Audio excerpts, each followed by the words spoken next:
आज के इस क्लास में हम कक्षा 7 के अध्याय 12 बतलाएंगे और इसका नाम है अम्ल, क्षार और लवण।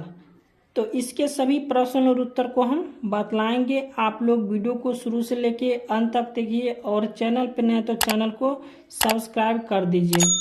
चलिए अब हम प्रश्न की ओर बढ़ते हैं।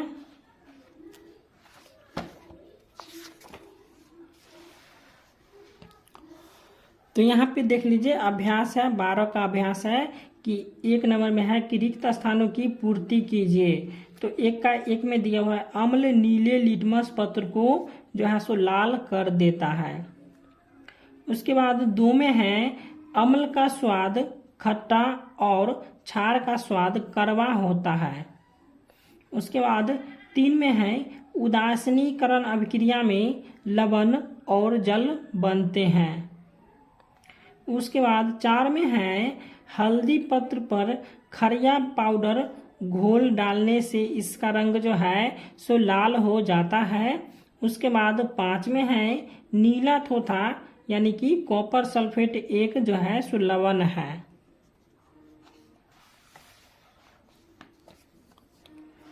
अब यहाँ पे 2 में है मिलान कीजिए। कॉलम क को क्या करना है, कॉलम ख से मिलान करना है। तो यहाँ पे 1 में है फिनोफेथिलीन, ठीक है। तो फिनाफेथिलीन का हो जाएगा सूचक, ठीक है। 1 का हो जाएगा सी। उसके बाद 2 में है अंगूर। तो अंगूर में क्या होता है, टॉर्ट्रिक अम्ल होता है। उसके बाद 3 में है काली चूना। तो काली चूना में तो क्षार पाया जाता है, ठीक है। उसके बाद 4 में है लाल चींटी। तो लाल चींटी में फॉर्मिक अम्ल पाया जाता है। उसके बाद 5 में है वाटर कलर। तो वाटर कलर जो है उदासीन होता है, ठीक है। उसके बाद यहाँ से फिर क्वेश्चन आंसर है। तो चलिए इसको हम बतलाते हैं।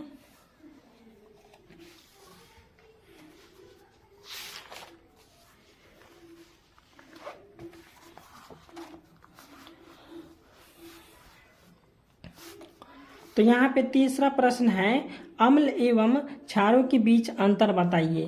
तो यहाँ पे हम अम्ल का लिखें और यहाँ नीचे में क्षार का लिखें, ठीक है। तो अम्ल को क्या कहते हैं, इंग्लिश में एसिड कहते हैं।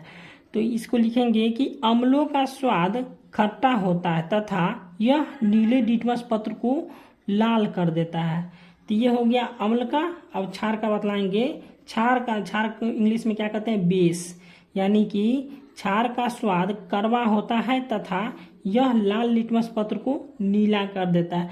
आशा करते हैं ये क्वेश्चन आप समझ गए होंगे। उसके बाद चौथा प्रश्न जो है सो बहुत बड़ा है, ठीक है। चलिए इसको हम बतला देते हैं, यहाँ पे किताब में है। तो यहाँ पे 4 नंबर प्रश्न है कि एक प्रयोगशाला में शिक्षक ने अम्ल और क्षार के 1-1 लीटर विलयन घोल बना कर रखे और अम्ल के विलयन के 10 बूंदों से क्षार की 10 बूंदों के उदासीनीकरण होता था। तो गलती से दोनों में से एक विलयन में पानी गिर गया। जब फिर से उदासीनीकरण किया गया तो अम्ल की 10 बूंदों के लिए एक क्षार की बूंदें लगी। बतावें कि पानी किस घोल में गिर गया था और कितना पानी गिरा होगा, ठीक है।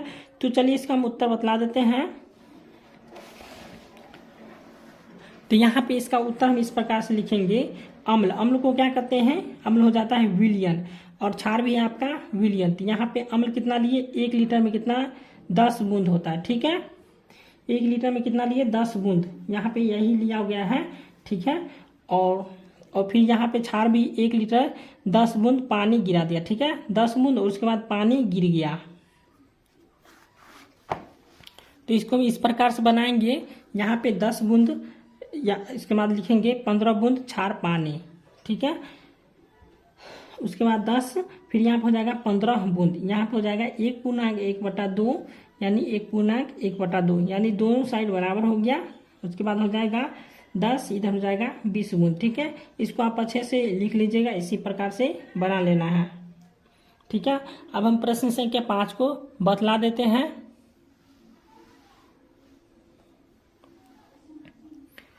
तो प्रश्न संख्या 5 है, ऐसा क्यों होता है।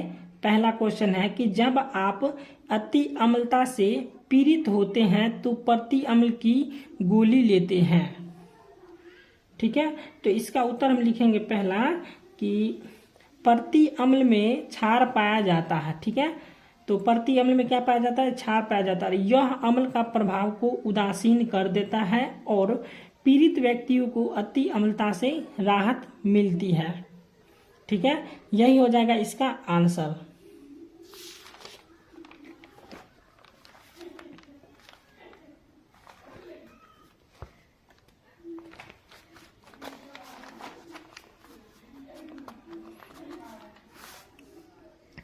अब यहाँ पे दूसरा प्रश्न है कि जब चींटी काटती है तो त्वचा पर क्लाइमेन का विलयन लगाया जाता है। तो इसका उत्तर लिखेंगे हम कि चींटी के काटने से फॉर्मिक अम्ल हमारे शरीर में चला जाता है, जिससे खुजली और जलन होता है और क्लेमाइन का विलयन क्षारीय होता है और यह फॉर्मिक अम्ल के प्रभाव को उदासीन कर देता है। तो आशा करते हैं ये प्रश्न और उत्तर समझ गए होंगे।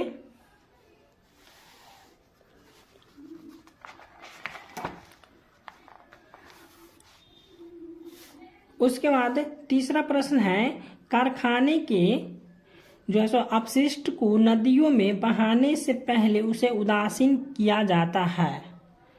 तो इसका उत्तर हम लिखेंगे कि कारखानों के अपशिष्ट अम्लीय होते हैं और जब इन्हें नदी में बहाते हैं तो यह जलीय जीव को नुकसान पहुंचाते हैं और जलीय जीव मर सकते हैं। इसलिए अपशिष्ट को नदी में बहाने से पहले उसे उदासीन किया जाता है। तो कारखाना के अपशिष्ट को नदियों में बहाने से पहले उदासीन क्यों किया जाता है? तो कारखाना के अपशिष्ट जो है तो अम्लीय होते हैं और इन्हें नदी में बहाते हैं तो यह जलीय जीव को नुकसान पहुंचाते हैं और जलीय जीव मर सकते हैं। इसलिए क्या किया जाता है कि अपशिष्ट को नदी में बहाने से पहले उदासीन किया जाता है। इसके बाद 4 नंबर प्रश्न है, ताजमहल की सुंदरता नष्ट होती जा रही है। तो इसका उत्तर लिखेंगे कि अम्लीय बारिश का पानी रासायनिक क्रिया के फलस्वरूप पत्थर में क्षरण शुरू कर देता है और जिससे ताजमहल की सुंदरता नष्ट होती आ रही है। क्या होता है? ताजमहल की सुंदरता कैसे नष्ट होती आ रही है? तो अम्लीय वर्षा का पानी जो है सो रासायनिक क्रिया के फलस्वरूप क्या करता है? पत्थर में क्षरण शुरू कर देता है और जिससे जो है सो ताजमहल की सुंदरता नष्ट होती जा रही है। ठीक है,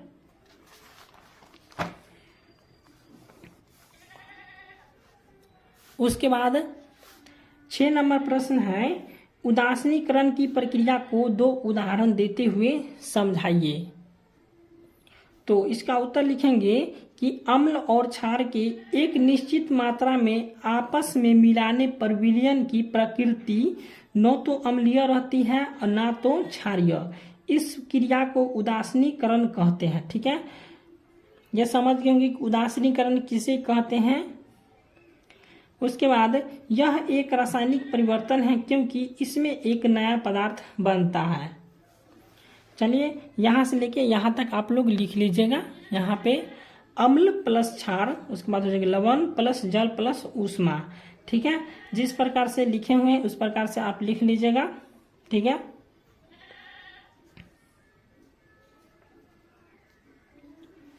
उसके बाद 7वां प्रश्न है आपका कि 3 बोतल में अम्ल, क्षार और उदासीन विलयन दिए गए हैं परंतु इन बोतलों पर विलयन का नाम नहीं लिखा गया है, तो हल्दी पत्र द्वारा विलयन की पहचान कैसे करेंगे? तो चलिए इसको हम पहचान करवा देते हैं। कैसे करेंगे? जैसे यहाँ पे 3 बोतल है। ठीक है, 1 2 3। ठीक है, एक का नाम है ए, एक का नाम बी, एक का नाम सी। यहाँ पे 3 बोतल का नाम नहीं रखा गया। ठीक है, यहाँ पे हम रख दिए हैं ए बी सी। एक में हो जाएगा अम्ल, एक में हो जाएगा उदासीन और एक में हो जाएगा पीला लाल क्षार अम्ल। ठीक है, तो इस प्रकार से रखा गया है। ठीक है, तो आप लोग इसको लिख लीजिए। देखिए यहाँ पे 1 से लेके दिया हुआ है, लिख लीजिए इसको, नहीं तो वीडियो लंबा हो जाएगा आपका। ठीक है, यहाँ पे लिखा हुआ हल्दी,